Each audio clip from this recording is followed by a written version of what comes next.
കഴിഞ്ഞ ക്ലാസ്സിൽ നമ്മൾ ഡിസ്കസ് ചെയ്തത് സോളിഡ് സ്റ്റേറ്റിൻ്റെ പ്രധാനപ്പെട്ട പ്രത്യേകതകൾ, അതിൻ്റെ ക്ലാസിഫിക്കേഷനിൽ നമ്മൾ ക്രിസ്റ്റലൈൻ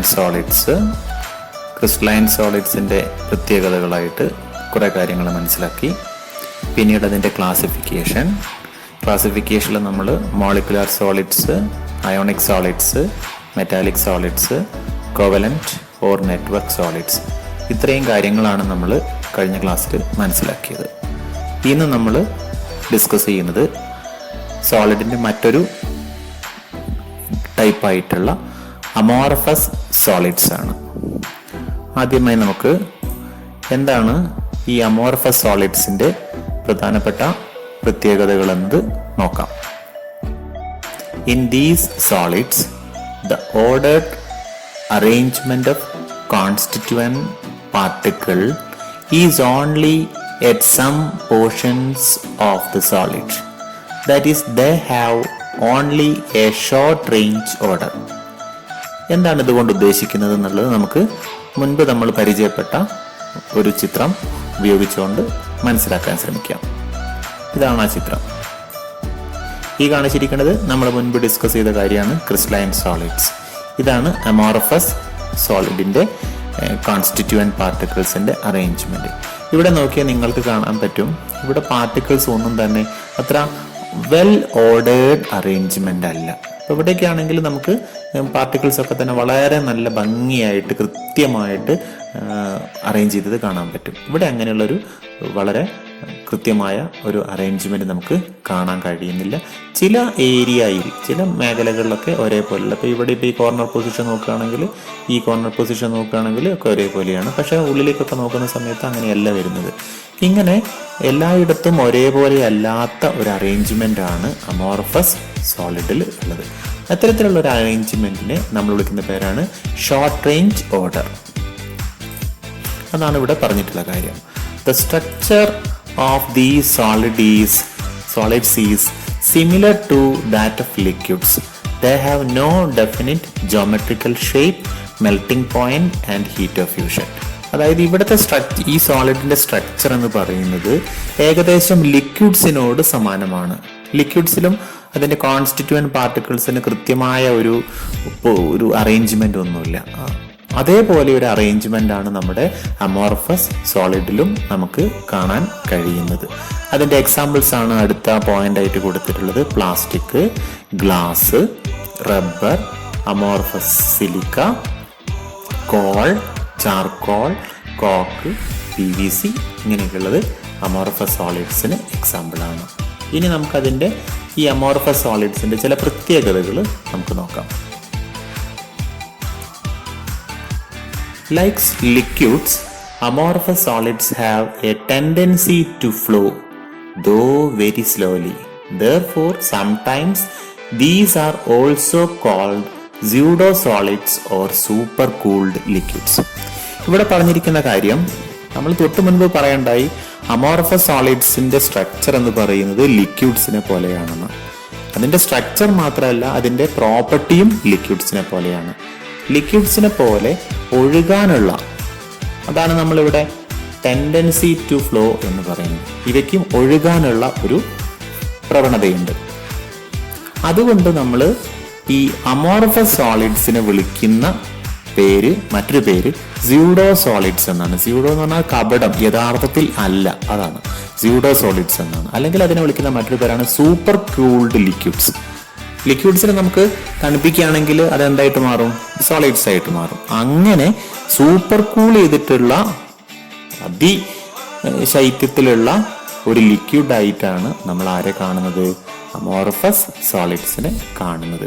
ഇനി ലിക്വിഡ്സ് ആണ്, അല്ലെങ്കിൽ ഇവ സൂപ്പർ കൂൾഡ് ലിക്വിഡ്സ് ആണ് എന്നതിന് ചില ഒബ്സർവേഷൻസ് നമ്മളെ മുന്നിലുണ്ട്, ചില തെളിവുകളുണ്ട്, ചില പ്രൂഫുകളുണ്ട്. അപ്പൊ അങ്ങനെയുള്ളൊരു പ്രൂഫാണ് ഇവിടെ കൊടുത്തിരിക്കുന്നത്.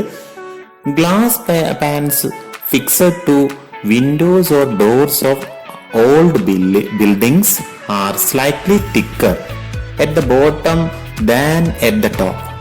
This is because the glass flows down very slowly and makes the bottom portion slightly thicker. അപ്പൊ നമ്മൾ പറഞ്ഞു വന്ന കാര്യം ഇതാണ്, നമ്മുടെ അമോർഫസ് സോളിഡ്സ് എന്ന് പറയുന്നത് ഒരു സൂപ്പർ കൂൾഡ് ലിക്വിഡാണ്. അതിന് ലിക്വിഡിന്റെ എല്ലാ പ്രോപ്പർട്ടിയും ഉണ്ട്. അതിന് ഏറ്റവും നല്ലൊരു എക്സാമ്പിൾ ആയിട്ടാണ് ഇപ്പൊ പറഞ്ഞ കാര്യം പറയുന്നത്. അതായത് നമ്മൾ പഴയകാല ബിൽഡിങ്ങുകളുടെ ഒക്കെ തന്നെ ജനവാതിലിന്റെ പൊളിയൊക്കെ നോക്കുകയാണെങ്കിൽ, അതിന്റെ വിൻഡോ പാൻസ് നോക്കുകയാണെങ്കിൽ, അതിന്റെ അടിഭാഗം കട്ടി കൂടിയിട്ടും മേൽഭാഗം കട്ടി കുറഞ്ഞിട്ടുമാണ് നമുക്ക് കാണാൻ പറ്റുന്നത്. ഇതിന് കാരണം എന്താ വെച്ചാൽ, ഇത് നമ്മുടെ വിൻഡോ പാൻസ് ഒക്കെ സാധാരണഗതിയിൽ ഉണ്ടാക്കുന്നത് ഗ്ലാസ് കൊണ്ടാണ്. അപ്പൊ ഈ ഗ്ലാസ് ഒരു അമോർഫസ് സബ്സ്റ്റൻസ് ആണ്. ഈ amorphous substance super cooled liquid ആണ്. അപ്പൊ അതുകൊണ്ട് ഈ ഗ്ലാസ് മേലേന്ന് താഴേക്ക് ഇങ്ങനെ ഒഴുകി വരും. വളരെ വർഷം കൊണ്ടാണ് ഇത് സംഭവിക്കുന്നത്. അങ്ങനെ ഒഴുകി വരുന്ന സമയത്ത് മേലെ ഭാഗത്തുള്ള ഗ്ലാസിന്റെ അളവ് കുറയുകയും താഴെ ഭാഗത്ത് ഗ്ലാസ് കൂടുതൽ ഉണ്ടാവുകയും അവിടെ കട്ടി കൂടുകയും ചെയ്യും. അപ്പൊ ഇത് നമ്മുടെ amorphous substances super cooled liquids ആണ് എന്നതിന് നല്ലൊരു എക്സാമ്പിൾ ആണ്. ഇനി ഇതിന്റെ മറ്റൊരു പ്രോപ്പർട്ടിയാണ്, amorphous solids on heating become crystalline at some temperature. Some glass objects from ancient civilizations are found to become milky in appearance due to some crystallization. അപ്പൊ amorphous സബ്സ്റ്റൻസസിന്റെ മറ്റൊരു പ്രത്യേകതയാണ്, ഇവയെ നമ്മൾ ചൂടാക്കുകയാണെങ്കിൽ അതിൽ ചില ഭാഗങ്ങൾ ക്രിസ്റ്റലൈൻ സബ്സ്റ്റൻസ് ആയിട്ട് മാറും. അപ്പൊ അതിന് ഏറ്റവും നല്ല എക്സാമ്പിൾ ആണ് നമ്മൾ പഴയ കാലത്തുള്ള ഗ്ലാസ് ഐറ്റംസ് ഒക്കെ എടുത്താൽ അത് ശരിക്കും ട്രാൻസ്പെറന്റ് ആയിട്ടാണ് കാണേണ്ടത്. ഗ്ലാസ് വളരെ ട്രാൻസ്പെറന്റ് ആയ സാധനമാണ്. പക്ഷെ ഈ പഴയ കാലത്തുള്ള ഗ്ലാസ് നമ്മൾ എടുത്ത് നോക്കിക്കുകയാണെങ്കിൽ അത് ഒപ്പാക്ക് ആയിട്ട്, അതായത് ലൈറ്റിനെ കടത്തി വിടാത്തതായിട്ട് ഒരു മിൽക്കി അപ്പിയറൻസ് നമുക്ക് കിട്ടും. അതിന് കാരണം ഈ ഗ്ലാസ് ദീർഘകാലത്തെ ചൂടിന്റെ ഭാഗമായിട്ട് ക്രിസ്റ്റലൈൻ സബ്സ്റ്റൻസ് ആയിട്ട് മാറിയതാണ്. അപ്പൊ ഇതെല്ലാമാണ് നമുക്ക് അമോർഫസ് സബ്സ്റ്റൻസസിന്റെ പ്രത്യേകതകളായിട്ട് പ്രത്യേകമായിട്ട് പഠിക്കാനുള്ളത്. അപ്പൊ ഈ നമ്മളിപ്പം പരിചയപ്പെട്ട സ്ലൈഡിൽ നിന്ന് എന്തൊക്കെയാണ് എക്സാമിനേഷന് വരിക എന്ന് നോക്കാം. അതിലേറ്റവും സാധ്യതയുള്ളത് ഈ കാണിച്ചിരിക്കുന്ന പോയിന്റ്സ് തന്നെയാണ്. ഇത് പരീക്ഷയ്ക്ക് പലപ്പോഴും വന്നിട്ടുണ്ട്. എങ്ങനെയാ വരുന്നത്? പഴയകാല കെട്ടിടങ്ങളുടെ ഗ്ലാസ് പാൻസ് അടിഭാഗം കട്ടി കൂടിയും മേൽഭാഗം കട്ടി കുറഞ്ഞും കാണുന്നു, എന്തുകൊണ്ട്? ഇങ്ങനെയുള്ള ചോദ്യങ്ങൾ വരാം. അതേപോലെ തന്നെ ഗ്ലാസ് ഒരു സൂപ്പർ കൂൾഡ് ലിക്വിഡ് ആണെന്ന് തെളിയിക്കുക, അങ്ങനെ ചോദിക്കാം.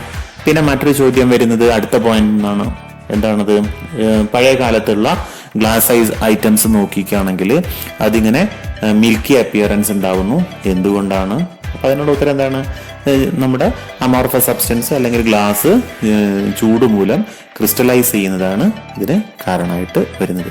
അപ്പൊ ഇതൊരു പ്രധാനപ്പെട്ട പോയിന്റ് തന്നെയാണ്. അപ്പൊ നിങ്ങളിത് നന്നായിട്ട് ശ്രദ്ധിക്കണം. ഇനി നമ്മൾ അടുത്ത ഭാഗത്തേക്ക് പോവുകയാണ്. എന്താണ്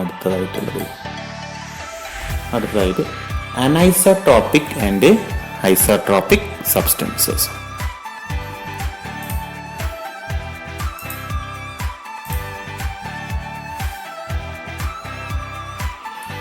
ആദ്യമായിട്ട് anisotropic substances, solids in which the physical properties like electrical conductance, refractive index, etc. are different when measured in different direction are said to be anisotropic in nature.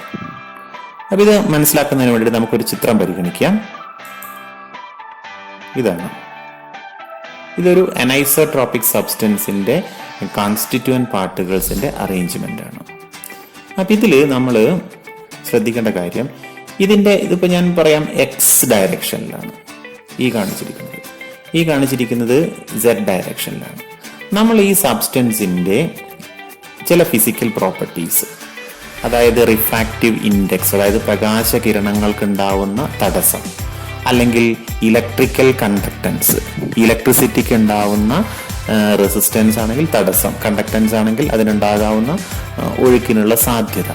അപ്പം ചുരുക്കി പറയാം, ഈ ഒരു ഡയറക്ഷനിൽ ചില ഫിസിക്കൽ പ്രോപ്പർട്ടീസ്, അതായത് റിഫ്രാക്റ്റീവ് ഇൻഡെക്സ് അല്ലെങ്കിൽ electrical resistance, അതിനൊക്കെ കിട്ടുന്ന ഒരു വാല്യൂ ഒരിക്കലും ഈ ഡയറക്ഷനിൽ കിട്ടുന്നില്ല. അതായത് ചുരുക്കി പറഞ്ഞാൽ എക്സ് ഡയറക്ഷനിൽ കിട്ടുന്ന വാല്യൂ അല്ല സെഡ് ഡയറക്ഷനിൽ കിട്ടുന്നത്. ഇങ്ങനെ ഓരോ ദിശയിലും വ്യത്യസ്തമായ വിലകൾ ചില ഫിസിക്കൽ പ്രോപ്പർട്ടീസിൽ ഉണ്ടാവുകയാണെങ്കിൽ അത്തരം സബ്സ്റ്റൻസസിനെ വിളിക്കുന്ന പേരാണെന്ത്? Anisotropic substance. അപ്പോൾ നമുക്ക് ഒന്നുകൂടെ നോക്കാം. Substances in which the physical properties like electrical conductance, refractive index are different when measured in different direction are said to be in anisotropic in nature. അതാണ് ഞാൻ പറഞ്ഞത്. ഈ എക്സ് ഡയറക്ഷനിൽ മെഷർ ചെയ്യുമ്പോൾ ഒരു വാല്യൂ കിട്ടും. ഫോർ എക്സാമ്പിൾ 100 എന്ന് കിട്ടുന്നു എന്ന് വിചാരിക്കാം. ഒരിക്കലും സെഡ് ഡയറക്ഷനിൽ നമ്മൾ മെഷർ ചെയ്യുമ്പം 100 കിട്ടണമെന്നില്ല. അപ്പോൾ ഓരോ ഡയറക്ഷനിലും ഓരോ വാല്യൂ തരുന്നുവെങ്കിൽ അത്തരം സബ്സ്റ്റൻസസിനെ വിളിക്കുന്ന പേരാണ് അനൈസോട്രോപിക് സബ്സ്റ്റൻസ്. ഇനി എന്തുകൊണ്ടായിരിക്കും അങ്ങനെ വ്യത്യസ്ത വാല്യൂ തരുന്നത്? ഈ ചിത്രം നോക്കിയാൽ നിങ്ങൾക്ക് മനസ്സിലാവും. ഇപ്പോൾ ഇവിടെ നിങ്ങൾ നോക്കുക, ഇങ്ങനെ ഒരു പ്രകാശകിരണം കടന്നു പോകുന്നു എന്ന് വിചാരിക്കുക. ഈ ഡയറക്ഷനിൽ, എക്സ് ഡയറക്ഷനിൽ ആ പ്രകാശകിരണത്തിന് തടസ്സം തീരെ ഇല്ല. കണ്ടില്ലേ? ഒരു പാർട്ടിക്കിൾ പോലും ആ പ്രകാശകിരണത്തെ തടസ്സപ്പെടുത്തുന്നില്ല. എന്നാൽ സെഡ് ഡയറക്ഷനിൽ നിങ്ങൾ നോക്കൂ, ഒരുപാട് കോൺസ്റ്റിറ്റ്യൂവന്റ് പാർട്ടിക്കിൾസിനെ ഇടിച്ചിട്ട് വേണം ഈ പ്രകാശകിരണത്തിന് കടന്നു പോകാൻ. ഇത് വളരെ സിംപ്ലിഫൈഡ് ആയിട്ടുള്ള ഒരു വിശദീകരണമാണ്. ഈ ചിത്രം എന്ന് പറഞ്ഞാൽ ഒരു 2 ഡയമെൻഷനിലാണ്. 3 ഡയമെൻഷനിൽ വരുമ്പോൾ കുറച്ചുകൂടെയൊക്കെ പ്രശ്നങ്ങളുണ്ടാവും. അതൊക്കെ നമുക്ക് നെഗ്ലക്ട് ചെയ്യാം. അപ്പോൾ ഈ എക്സ് ഡയറക്ഷനിൽ നമ്മുടെ പ്രകാശകിരണങ്ങൾക്ക് തടസ്സം വളരെ കുറവാണ്. എന്നാൽ സെഡ് ഡയറക്ഷനിൽ പ്രകാശകിരണങ്ങൾക്ക് തടസ്സം കൂടുതലാണ്. അപ്പോൾ ഈ റിഫ്രാക്റ്റീവ് ഇൻഡെക്സ് വ്യത്യസ്തമായിരിക്കും. ഇവിടെയുള്ള റിഫ്രാക്റ്റീവ് ഇൻഡെക്സ് അല്ല ഇവിടെ കിട്ടുക. അതേപോലെ തന്നെ ഈ ദിശയിൽ ഇലക്ട്രോൺസ് ഒഴുകുമ്പോൾ ഉണ്ടാവുന്ന തടസ്സമല്ല ഈ ദിശയിൽ ഇലക്ട്രോൺസ് ഒഴുകുമ്പോൾ ഉണ്ടാവുന്നത്. അതുകൊണ്ട് ഇവിടെ ഉണ്ടാവുന്ന ഈ എക്സ് ഡയറക്ഷനിൽ കിട്ടുന്ന ഇലക്ട്രിക്കൽ കണ്ടക്ടൻസ് അല്ല സെഡ് ഡയറക്ഷനിൽ ഉണ്ടാവുന്ന ഇലക്ട്രിക്കൽ കണ്ടക്ടൻസ്. ഇങ്ങനെ ഒരു സബ്സ്റ്റൻസിന്റെ വ്യത്യസ്ത ദിശകളിൽ വ്യത്യസ്ത വാല്യൂ ചില ഫിസിക്കൽ പ്രോപ്പർട്ടീസിന് കിട്ടുന്നുവെങ്കിൽ അത്തരം പ്രതിഭാസത്തെ നമ്മൾ വിളിക്കുന്ന പേരാണ് അനൈസോട്രോപ്പി. അത്തരം സബ്സ്റ്റൻസസിനെ വിളിക്കുന്ന പേരാണ് അനൈസോട്രോപിക് സബ്സ്റ്റൻസ്. അപ്പൊ ഇത്രയും കാര്യങ്ങളാണ് ഇവിടെ കൊടുത്തിട്ടുള്ളത്. Solids in which the physical properties like electrical conductance, refractive index are different when measured in different direction are said to be anisotropic in nature. This is due to the different arrangement of particles in different directions. Crystalline solids belongs to this class. ഈ ചിത്രം കണ്ടാൽ തന്നെ നിങ്ങൾക്കറിയാം ഇത് crystalline substance ആണ്. ഇവിടെ particles ഒക്കെ കൃത്യമായിട്ട് അറേഞ്ച് ചെയ്തിട്ടുണ്ട്. ഇത് ലോങ് റേഞ്ച് ഓർഡർ ആണ്. ഇനി അടുത്തതാണ് ഐസോട്രോപിക് സബ്സ്റ്റൻസ്. അതാണ് ഇവിടെ കാണിച്ചിരിക്കുന്നത്. അതെന്താണെന്ന് നോക്കാം. Solids in which the physical properties are same along any direction are said to be isotropic in nature. അതായത് ഇതിന്റെ നേരെ ഓപ്പോസിറ്റ് ആണ്. വേറെ ഒന്നും നിങ്ങൾ ചിന്തിക്കേണ്ട കാര്യമില്ല. ഇവിടെ നമ്മൾ എക്സ് ഡയറക്ഷനിൽ മെഷർ ചെയ്താലും സെഡ് ഡയറക്ഷനിൽ മെഷർ ചെയ്താലും വൈ ഡയറക്ഷനിൽ മെഷർ ചെയ്താലും, അതായത് ഏത് ഡയറക്ഷനിൽ മെഷർ ചെയ്താലും ഫിസിക്കൽ പ്രോപ്പർട്ടീസിന് ഒരേ വിലയാണ് കിട്ടുന്നതെങ്കിൽ, ഒരേ വാല്യൂ ആണ് കിട്ടുന്നതെങ്കിൽ അത്തരത്തിലുള്ള സബ്സ്റ്റൻസസിനെ വിളിക്കുന്ന പേരാണ് ഐസോട്രോപിക് സബ്സ്റ്റൻസ്. ഐസോ എന്ന് പറഞ്ഞാൽ എന്താ? സെയിം. അങ്ങനെ ഐസോട്രോപിക് എന്ന് പറഞ്ഞാൽ ഏതൊരു ദിശയിൽ നമ്മൾ ഫിസിക്കൽ ക്വാണ്ടിറ്റി നമ്മൾ മെഷർ ചെയ്താലും ഒരേ വാല്യൂ കിട്ടും. ഇനി എന്തായിരിക്കും അതിന് കാരണം? നിങ്ങൾക്ക് നോക്കിയാൽ കാണാം. ഇപ്പം നമ്മൾ ഒരു പ്രകാശകിരണം ഒരു ലൈറ്റ് റേ ഇതിലെ കടന്നു പോകുന്നു, ഈ എക്സ് ഡയറക്ഷനിൽ കടന്നു പോകുന്നു. ഒരുപാട് പാർട്ടിക്കിൾസ് അതിൻ്റെ മുന്നിലുണ്ട്, അതിലായിട്ട് ഇടിക്കേണ്ടി വരും. ഇവിടേക്ക് നോക്കിയാലും നിങ്ങൾക്ക് കാണാം ഒരുപാട് പാർട്ടിക്കിൾസ് ഇടിച്ചുകൊണ്ടാണ് ഈ ലൈറ്റ് റേ കടന്നു പോകുന്നത്. അപ്പം ഇത്തരത്തിൽ ഉള്ള ഒരു അറേഞ്ച്മെൻ്റ് ആണ് ഈ സബ്സ്റ്റൻസിനെ എന്താക്കി മാറ്റുന്നത്? ഐസോട്രോപിക് ആയിട്ട് മാറ്റുന്നത്. ഏത് ഭാഗത്തിലൂടെ ഫിസിക്കൽ ക്വാണ്ടിറ്റി നമ്മൾ മെഷർ ചെയ്യാൻ ശ്രമിച്ചാലും ഒരേ വാല്യൂ കിട്ടും. കാരണം ഈ അറേഞ്ച്മെന്റിലുള്ള ഒരു ഇറഗുലാരിറ്റിയാണ് അതിന് കാരണം. അതാണ് ഇവിടെ കൊടുത്തിരിക്കുന്നത്. This is due to the irregular arrangement of particles along different directions. Amorphous solids belongs to these class. ഇത് അമോർഫസ് സബ്സ്റ്റൻസ് ആണ്, നമുക്ക് കണ്ടെത്താൻ അറിയാം. ഇവിടെ പാർട്ടിക്കിൾസ് ഒന്നും തന്നെ വെൽ ഓർഡേർഡ് അറേഞ്ച്മെന്റ് അല്ല, ഷോർട്ട് റേഞ്ച് ഓർഡർ ആണ്. അപ്പോൾ ഈ ഒരു കാര്യം നിങ്ങളുടെ കോഴ്സിൽ വളരെ പ്രധാനപ്പെട്ടതാണ്. ഇടയ്ക്കൊക്കെ പരീക്ഷയ്ക്ക് ചോദിക്കാറുണ്ട്, differentiate between anisotropic and isotropic substances. അങ്ങനെ വന്നു കഴിഞ്ഞാൽ നിങ്ങൾക്ക് 2 കോളം വരച്ചിട്ട് ഒരിടത്ത് അനൈസോട്രോപിക് സബ്സ്റ്റൻസ് എന്നും മറ്റേ ഭാഗത്ത് ഐസോട്രോപിക് സബ്സ്റ്റൻസ് എന്നും എഴുതിയിട്ട് ഓരോ കാര്യങ്ങളായിട്ട് എഴുതാം. ഒന്നാമതായിട്ട് അനൈസോട്രോപിക് നിങ്ങൾക്ക് എന്തൊക്കെ എഴുതാൻ പറ്റും? Physical properties like electrical conductance, refractive indexes are different, measured in different direction. അപ്പോൾ നമ്മൾ ഐസോട്രോപ്പിൽ എന്താ എഴുതുക? The physical properties are same along any direction. അത് മതി. പിന്നെ ഇവിടെ എഴുതാവുന്നത് എക്സാമ്പിളായിട്ട് നമുക്ക് all crystalline solids are anisotropic. ഇവിടെ അതേപോലെ നമുക്ക് എഴുതാൻ പറ്റുന്നത് all amorphous substances are isotropic. അപ്പോൾ ഇതൊരു വളരെ പ്രധാനപ്പെട്ട കാര്യമാണ്. നിങ്ങൾക്കത് നന്നായിട്ട് മനസ്സിലായെന്ന് ഞാൻ പ്രതീക്ഷിക്കുന്നു. ഇനി അടുത്തതായിട്ടുള്ളത് differences between crystalline solids and amorphous solids. അപ്പോൾ നമ്മൾ ഇത്രയും പഠിച്ചതിൻ്റെ ഒരു കൺസോൾട്ടേഷനാണ് ഈ ഒരു ഗ്രാഫിൽ കൊടുത്തിട്ടുള്ളത്. ഈ ഒരു ടാബുലർ കോളത്തിൽ കൊടുത്തിട്ടുള്ളത്. നിങ്ങൾക്കൊന്ന് വായിച്ചു നോക്കാം. ഇത് പരീക്ഷയ്ക്ക് നിങ്ങൾക്ക് വളരെ ഉപകാരപ്പെടും.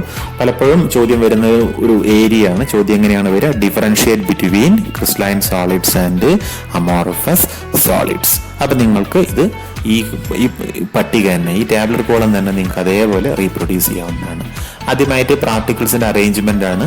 ക്രിസ്റ്റലൈൻ സോളിഡ്സിൽ ലോങ് റേഞ്ച് ആണ്, അമോർഫസിൽ ഷോർട്ട് റേഞ്ച് ആണ്. ജോമെട്രിക്കൽ ഷേപ്പ് നോക്കുകയാണെങ്കിൽ ഇതിന് ഡെഫിനിറ്റ് ജോമെട്രിക്കൽ ഷേപ്പ് ഉണ്ട്. ഇവിടെ അങ്ങനെ ഡെഫിനിറ്റ് ജോമെട്രിക്കൽ ഷേപ്പ് ഇല്ല. മെൽറ്റിംഗ് പോയിന്റ് ആണെങ്കിൽ ഡെഫിനിറ്റ് മെൽറ്റിംഗ് പോയിന്റ് ഉണ്ട്. ഇവിടെ അങ്ങനെ ഡെഫിനിറ്റ് മെൽറ്റിംഗ് പോയിന്റ് ഇല്ല. ഇവിടുത്തെ ഡെഫിനിറ്റ് മെൽറ്റിംഗ് പോയിന്റ് ഇല്ല എന്ന് പറഞ്ഞേക്കാണെങ്കിൽ ഇപ്പം നമ്മൾ ഐസിൻ്റെതാണെങ്കിൽ മെൽറ്റിംഗ് പോയിന്റ് 0 ഡിഗ്രി സെൽഷ്യസ് എന്നാണ്. എവിടെ നോക്കിയാലും അത് 0 ഡിഗ്രി സെൽഷ്യസ് ആയിരിക്കും. എന്നാൽ നമ്മൾ വാക്സ് എടുത്ത് നോക്കുകയാണെങ്കിൽ ചില സമയത്ത് അത് 50 ഡിഗ്രി സെൽഷ്യസിൽ മെൽറ്റ് ചെയ്യുന്ന വാക്സ് ഉണ്ട്, ചിലത് 60 ഡിഗ്രിയിലാണ്, ചിലത് 80 ഡിഗ്രിയിലാണ്. അപ്പം നമുക്ക് അങ്ങനെ ഒരു കറക്റ്റ് ആയിട്ടുള്ളൊരു മെൽറ്റിംഗ് പോയിന്റ് നമുക്ക് അമോർഫസ് സബ്സ്റ്റൻസിൽ പറയാൻ പറ്റില്ല. വാക്സ് ഒരു അമോർഫസ് സബ്സ്റ്റൻസ് ആണ്. പിന്നെ ഹീറ്റ് ഓഫ് ഫ്യൂഷനും അതേപോലെ തന്നെ. പിന്നെ മോഡ് ഓഫ് ക്ലീവേജ് ആണ്. മോഡ് ഓഫ് ക്ലീവേജ് എന്ന് പറഞ്ഞാൽ ഇതിനെ നമ്മൾ പൊട്ടിക്കാൻ ശ്രമിക്കുകയാണെങ്കിൽ, ചീന്തി എടുക്കാൻ ശ്രമിക്കുകയാണെങ്കിൽ വളരെ ഷാർപ്പായിട്ടാണ് നമ്മുടെ ക്രിസ്റ്റലൈൻ സബ്സ്റ്റൻസസ് പൊട്ടുക. കൃത്യമായിട്ട് പൊട്ടും. നമ്മൾ വിചാരിച്ചു കൊടുത്തുള്ളതാണ് അത് പൊട്ടി വരും. എന്നാൽ അമോർഫസ് അങ്ങനെയല്ല, വളരെ ഇറഗുലർ ആയിട്ടാണ് അതിൻ്റെ ക്ലീവേജ് വരുന്നത്. അതുകൊണ്ടാണ് നമ്മൾ ഇപ്പം നമ്മുടെ ഡയമണ്ടൊക്കെ തന്നെ നമുക്ക് ചെത്തി മിനുക്കിയിട്ട് വളരെ മനോഹരമാക്കി മാറ്റാൻ പറ്റുന്നത്. അതിൻ്റെ ക്ലീവേജ് വളരെ പെർഫെക്റ്റ് ആയിരിക്കും. ഡയമണ്ട് ഒരു ക്രിസ്റ്റലൈൻ സബ്സ്റ്റൻസ് ആണ്. എന്നാൽ നമുക്ക് അമോർഫസ് സബ്സ്റ്റൻസസിനെ നമുക്ക് അങ്ങനെ ക്ലീവ് ചെയ്യാൻ പറ്റുന്നില്ല. അപ്പോൾ ഇത്രയും കാര്യങ്ങളാണ് നമുക്ക് ഇന്നത്തെ ക്ലാസ്സിൽ ഡിസ്കസ് ചെയ്യാനുള്ളത്. ഇനി നമുക്ക് ചില ചോദ്യങ്ങളുണ്ട്. അപ്പോൾ ഞാൻ ആ ചോദ്യങ്ങൾ നിങ്ങൾക്ക് പരിചയപ്പെടുത്താം. ഇതൊക്കെയാണ് ചോദ്യങ്ങൾ. അപ്പോൾ ഈ ചോദ്യങ്ങളുടെ ഒരു ഫോട്ടോ ഞാൻ നിങ്ങൾക്ക് വാട്സപ്പ് ചെയ്യുന്നുണ്ട്. അപ്പോൾ ഈ ചോദ്യങ്ങൾ നിങ്ങൾ നോട്ട് പുസ്തകത്തിലേക്ക് പകർത്തി അതിൻ്റെ ഉത്തരങ്ങൾ എഴുതണം. പിന്നെ അതേപോലെ തന്നെ മറ്റൊരു ഗ്രൂപ്പ് ഓഫ് ക്വസ്റ്റ്യൻസ് ഉണ്ട്. ഇതും നിങ്ങൾ നോട്ട്ബുക്കിലേക്ക് പകർത്തി അതിൻ്റെ ചോദ്യങ്ങൾ എഴുതണം. പിന്നീട് നോട്ട്ബുക്ക് ഞാൻ പറയുന്ന ദിവസം നിങ്ങളുടെ രക്ഷിതാക്കൾ സ്കൂളിൽ എത്തിക്കണം. പിന്നീട് ഞാനത് വാല്യൂ ചെയ്തിട്ട് നിങ്ങളുടെ സ്കോർ ഷീറ്റിലേക്ക് അതെല്ലാം ആഡ് ചെയ്ത് വെക്കും. അപ്പോൾ അത് നന്നായിട്ട് ശ്രദ്ധിക്കുക. പിന്നെ ഒന്ന് വായിച്ചു നോക്കുക. നോട്ട് നിങ്ങളുടെ കയ്യിലുണ്ട്. നോട്ടൊക്കെ ഒന്ന് വായിച്ചു നോക്കി അടുത്ത ക്ലാസ്സിന് വേണ്ടിയിട്ട് തയ്യാറാവുക. Okay, thanks.